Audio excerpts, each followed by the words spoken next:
About what I want you to be doing all day is to think about yourself doing two things. The first one is a real phenomenological engagement. Do you know what I mean by phenomenology? Has anyone ever come across it? Brushed over it. Brushed over it. Do you remember anything about it? Not very much. Let me spell it for you, because it's something you can go away and have a look at just as a kind of theoretical thing. Yeah, it's an ology. It's a knowledge of something. It's a study of something. So it's spelled P-H-E-N. It's the study of phenomena, actually. P-H-E-N-O-M-E-N ology. Does that sound right? Phenomenology, yeah. Husserl, philosopher, you might have heard of, which is H-U-S-S-E-R-L, and Heidegger are the kind of starting points for this. What was it, sorry? H-U-S-S-E-R-L, and Heidegger, which is H-E-I-D-E-G-G-E-R. Pretty good. Very good, yeah. Sartre was also a phenomenologist, Jean-Paul Sartre, he's an existential phenomenologist. Merleau-Ponty, are these other names that you've heard of? You might have heard of them. E-A-U at the end there. No, Sartre's fine. Merleau. So M-E-R-L-A-U.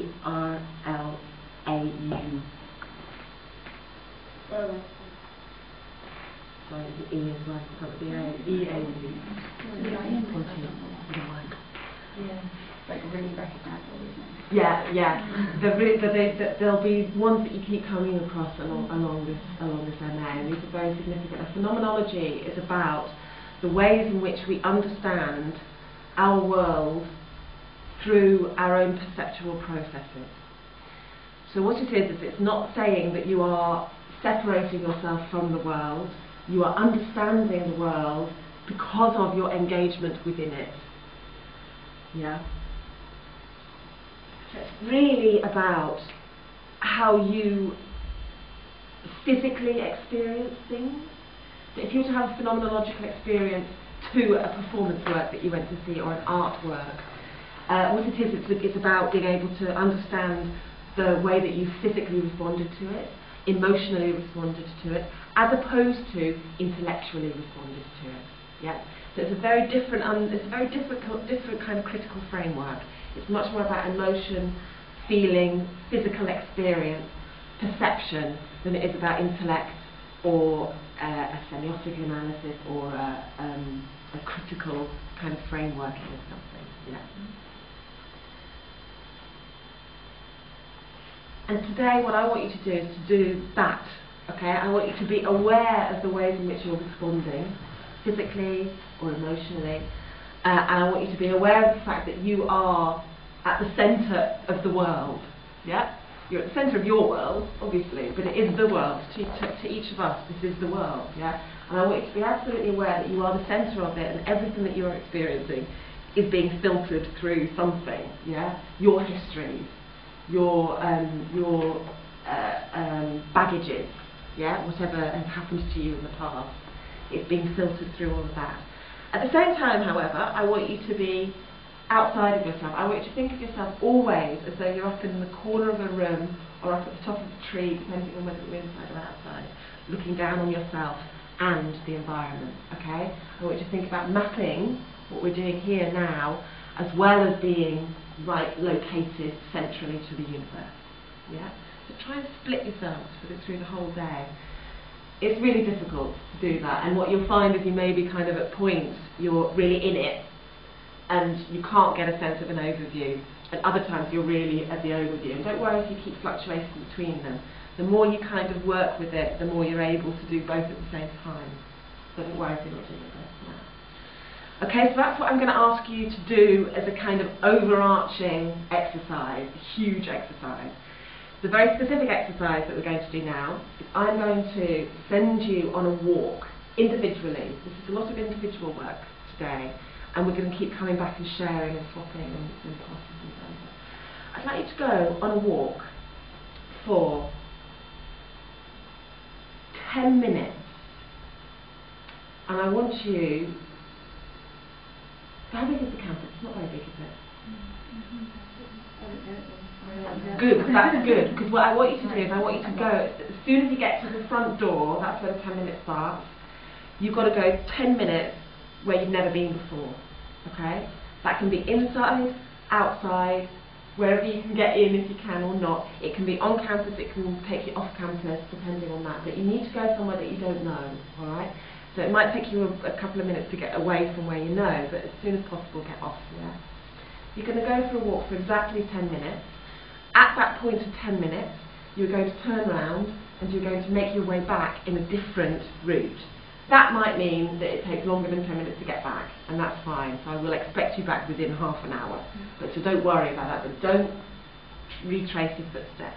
Okay, so you're doing a round route. On that journey of between 20 and 30 minutes, you are going to have, first of all, you're going to be doing what I'm asking you to do. I want you to be constantly aware of how you're understanding the experience of that journey that you go on. Yeah? So if you were to come back and you were going to talk us through it, you could say, at around about 3 minutes, I had a strange sensation, whatever, yeah? There was something, I heard something, but what it did was it triggered emotions or memories or whatever.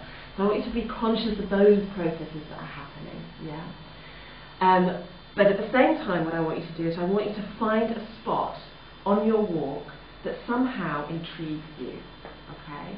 Physically, visually, it might smell nice or not nice, but something about it attracts you, okay? At that space, when you get back, I'm going to give you another 10 minutes or so working on your own, because you are going to develop a piece of performance work, a piece of artwork. Sorry, I say that purely because of theatre, I don't mean that. A piece of artwork. It can be static, it can be moving, it can be tiny, it can be enormous. That will take place at that point of intrigue, okay? The title of that piece of work is An Encounter with a Stranger. It is deliberately designed for one person at a time, and what you're going to do is you're going to take a chair with you on the way back. When we show these, you're going to take a chair with you, and that chair is going to structure that experience. So one person at a time will sit in that chair. You will have placed that at some point, specific point, and then they will have that encounter with the stranger. It can involve you as people, it cannot involve you, it can be nothing, there can be no human involvement, okay? It can be anything at all. Does that make sense? You don't have to write on this first point, but yeah, you will do when we go to show them. We're going to take the chairs with you. But you don't have to on this introductory walk. You can just decide where it is. So you're going to find a place that intrigues you on your walk, and you are going to make a piece of artwork called An Encounter with a Stranger. Okay, it's for one person at a time. So eventually, when we show these, we will only be one person at a time coming to experience that. You will have placed a chair in a certain place. We will sit in that chair, and that's where this encounter takes place. And you can use anything. It can be a performance with you. You can be sitting opposite them, I don't know, talking with them. There doesn't have to be anybody there. It can be about the space itself. It can be about the feelings that you get from that space. Anything at all. Okay? And it can be big and it can be small. It can last 10 minutes or it can last 12 seconds. Okay? It can be a visual image. It can be anything. Yeah? Is that clear? Can we make that here? Now, kind of, what I'll do is when we get back, some of you might already have ideas and know, and it might be that you need to go and make it there. Yeah. And that's fine. Others of you, it might be that you can do it here and we can kind of take it there. But eventually what we're going to do is we're going to go on a tour which includes all of your spaces, wherever those happen to be. You have to get ahead of the tour, set it up. So if you know that we're going to come up to you within the next 4 minutes, you run ahead, set it up. So it can already be there or whatever. But we'll negotiate that when we get back. For now, keep it open if it doesn't. And the place has to be within the campus somewhere? No, can it can be beyond? Oh, okay. Anywhere, Right, yeah. anywhere, inside, outside, on campus, off Okay. campus. Please just be aware, please. And just be safe. Yeah. Yeah. Because I know there's, I know that there's a nature reserve over the side of the road, isn't there? So if you've never been there, see if you can find it. And there's all kinds of stuff everywhere. I'm just trying to think of the things that haven't been. Do you know where that is? Do you know where that is? Yeah, I think. Oh, there is, yeah. Is that any factory?